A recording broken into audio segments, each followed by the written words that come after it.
Hi, welcome back to my channel. Today we have another micro brand. Seem to be doing a lot of micro brands at the moment, but this watch came courtesy of my friend Steve over at Watch Obsession. I'll leave a link to his channel below. And I say this watch is called the Nodus. It's the retrospect model. Now, when I get some watches which aren't my own, I like to have them for a week or so I can actually, wear them, get used to them, find out anything I can about them, and put that across to you guys so you know what you need to know. Well, this watch I wasn't looking forward to really. I'd been given a few watches and I weren't sure.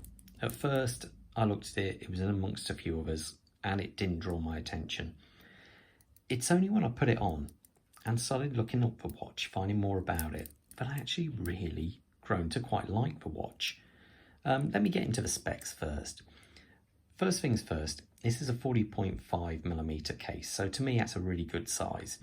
It is 13.5 thick, which again is spot on for what I like, and 49 lug to lug.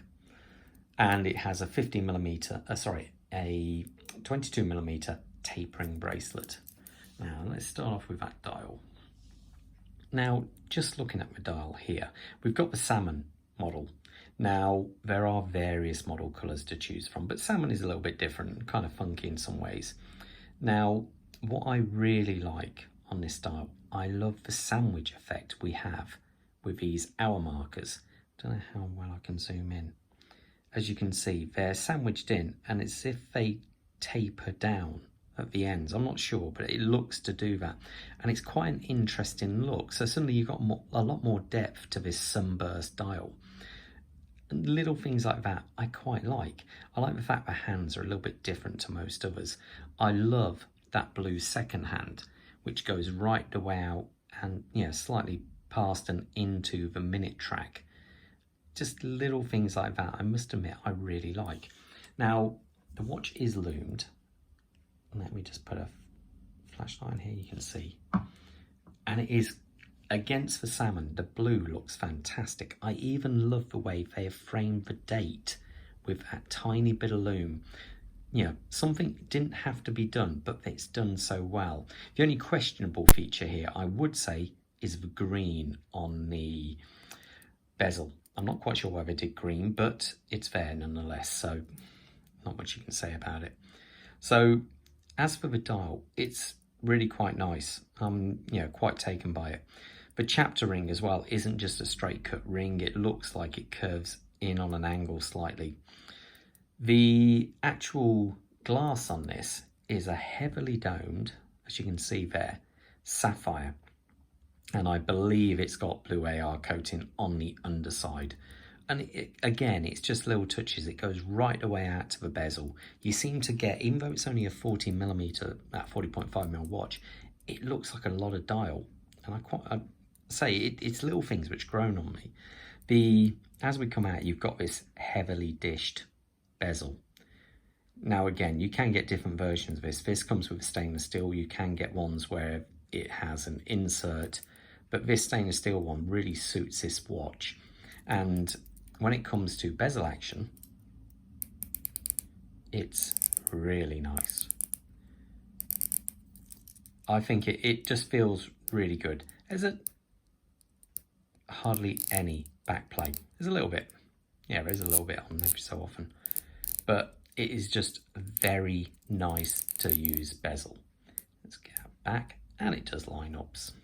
So, heavily knurled on the side, easy to grip. The bezel's top notch. I really quite like that. I should point out, this watch, I believe US price is around about $450, in UK £360. I don't know if you can get any special offers on it. I believe this model only just came out, but I'm not 100% sure. I think it came out February this year, but I could be wrong on that. Now, as we start looking around at a case, as you can see, let me just brush out on the side of it. It is polished, so nice work on there, but the lugs are quite slim, which I do like. We do have drilled lugs as well, which is always good. And they've just done a really nice job on that. If we go to the back, Nothing to write home about on the back. It is just simply a standard solid but screwed down case back. The crown is screwed down as well. Very smooth to operate. Very easy to return. Let's go out here a bit. So easy to operate. No nonsense on the back, screw down. I should point out this is actually a 200-meter diver. So it's got some proper credentials. Now, as we come further out, we start looking at the end links here. Now, solid, absolutely solid. Something I never used to check until I started reviewing lots of Seikos, which I noticed have got very poor end links on most of their watches. But these are solid. Even the bracelet, I quite like the bracelet. It's all brushed, but it's just got a nice look to it. It does taper down quite a bit. I believe, it's screwed as well, which is always nice. So should point out a signed case crown there as well.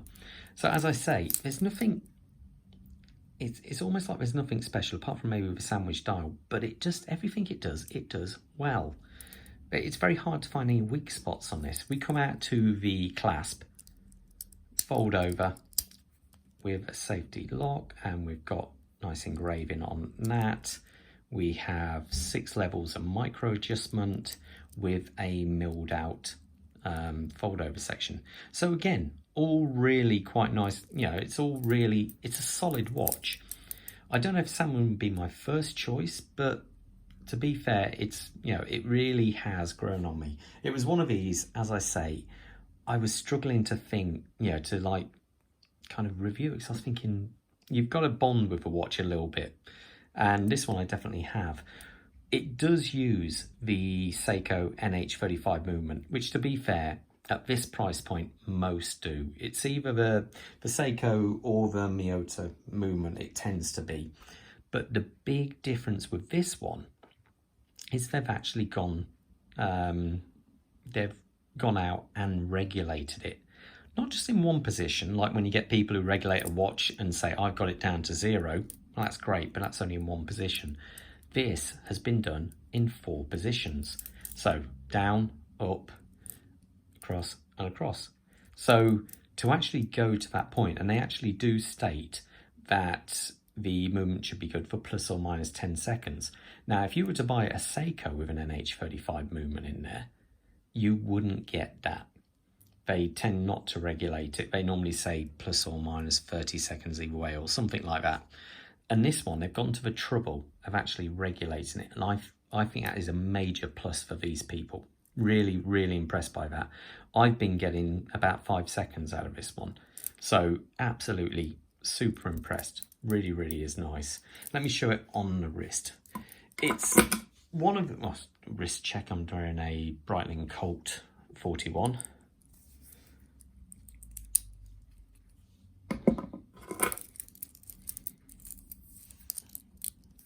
Now, my wrist size is a fraction over 7 inches, and there it is on there. It really does have a solid feel about it.